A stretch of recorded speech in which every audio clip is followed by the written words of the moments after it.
Halo halo bah, kenaon tos beres motor teh? Kembali lagi dengan si Abah Barbar. Udah dong, udah ya teman-teman. Oh, belum opening ya teman-teman.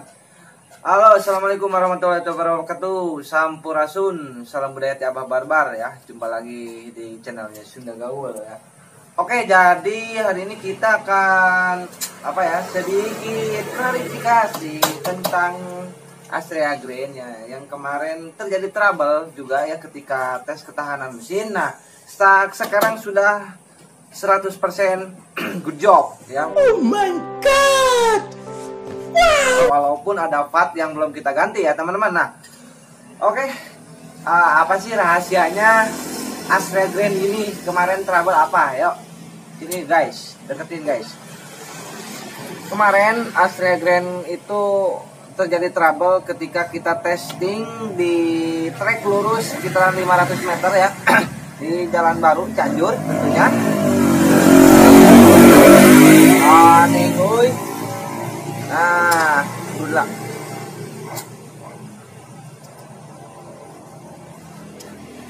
Terjadi trouble, ada keolengan pada crankshaft atau kruk as ya, sering disebut kruk as. Nah, magnetnya itu oleng ya, tungguin di sana.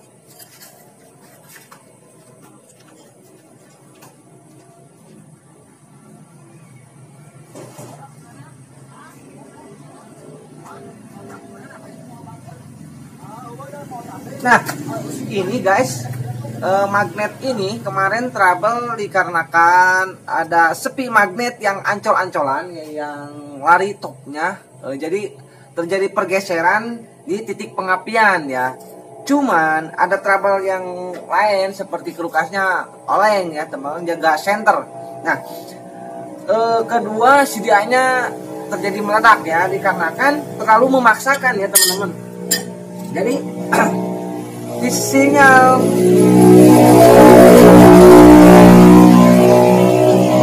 pick up pulsar sama krukas itu tergeser ya. Nah, seperti ini sangat disayangkan sekali ya. Sekarang kembali ke standar, tapi headnya masih head cock blade. Nah, bisa dilihat guys, head cock blade, karburatornya masih PWK dan pengapiannya masih Shogun, cuman bekas lokal ya. CDI-nya, nah bagaimana motor itu jadi hidup lagi? Nah, pertama kita dial ulang, kita geser, ternyata bergeser jauh banget. T menunjukkan titik top center menunjukkan piston di depan, cuman si tinjauan pick up bergeser sekitaran 5 derajat.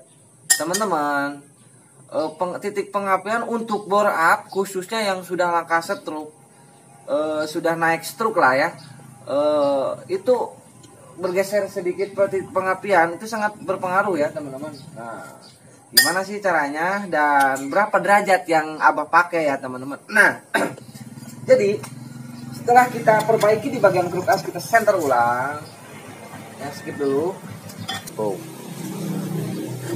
Bener kan? Nah begini ya guys.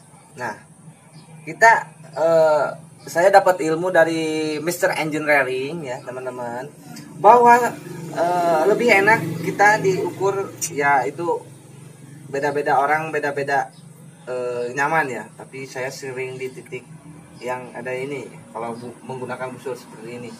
Nah, biasanya ketika kita dia titik pengapian itu standarisasinya itu di 10 derajat ya. Jadi kita dial nih, jadi mesin kan ke depan, jadi kita ukurnya awal titik pulsar menyentuh ke akhir pulsar, ke tengah-tengah itu berapa derajat. Nah, setelah kita ukur, wah ternyata itu bergesernya banyak. Nah, kita geser menjadikan kan CDI-nya kita menggunakan Shogun ya teman-teman, Shogun 110. Tidak segampang yang kalian pikirkan menggunakan CDI Shogun itu tinggal plug and fly ya. Itu harus ada penggerisan derajatan pengapian ya. Kita pajukan sebagai ini. Nah, seperti ini kan ini magnet ke depan nih. Berlawanan arah jarum jam. Nah, kita tambah di sini. Misalkan kita mau ditambah jadi 15 derajat sesudah titik mati atas, sebelum titik mati atas ya. Nah, jadi api meletik ya seperti ini. Kita papas yang belakang 3 mili, yang depan itu tambah 3 mili juga ya. Atau dari standarnya berapa, misalkan Astrea Grade ada yang 11, ada yang kalau Cina 14 ya. Kalau dari 11 tambahnya berapa derajat ya. Kalau saya kan 15 derajat. Nah, teman-teman samain ya. Kalau ini kebetulan bawaannya itu bekas Cina, jadi kita nambah 4 mili ke depan ya. Nah, ini kita potong 3 mili. Jadi setiap pick up pulsar itu beda-beda titik pengapian ya teman-teman. Pick up pulsar khusus Grand Cina itu ya. Jadi setiap CDI itu pengaplikasian CDI pada sistem AC itu berbeda ya teman-teman. Nah, jadi cara ukurnya seperti ini. Misalkan standarisasinya 10 ya. Nah, kita ukur ini kan titik tengahnya ya. Set kita ukur ke akhir tonjolan pick up pulsar. Berapa? Pasti di angka 29 sampai 30. Nah, kita geser, majukan sedikit. Nah, set jadi 35. Untuk mengejar apa? Mengejar dari langkah stroke up titik pengapian. Ketika daya ledak itu dihasilkan sempurna ya, teman-teman. Nah, posisikan dulu top piston di depan ya. Kalau menggunakan busur itu lebih enak ya. Cuman ya begitu. Kemarin agak pusing sih juga ya, karena sudah beberapa kali kita dial gara-gara sepi magnet komponen terkecil itu teman-teman bisa menyebabkan motor kalian down ya, atau terjadi tengenah-henah gitu ya. Nah, mungkin segitu ya. Kita tes hidup ya, oke. Nah, ini tes hidup sesudah kita geser jadi 35 derajat atau 15 derajat. Jadi total keseluruhannya 35 derajat ya. Jadi 35 derajat kurangin dari pick up pulsar, hasilnya berapa. Nah, itu akan jadi hasil pick up pulsar yang kita akan pakai teman-teman. Nah, seperti itu ya. Oke, langsung saja kita hidupkan.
Efek dari pergeseran noken as itu teman-teman berpengaruh juga pada titik pengapian ya teman-teman. Nah, mungkin jadi segitu dulu dari Abah Barbar. Jangan lupa like dan subscribe, share sebanyak mungkin, dan follow juga TikToknya Abah Barbar 28 ya. Yo, check it out, sampurasun, salam berhati Abah Barbar, mangga lajengan, assalamualaikum.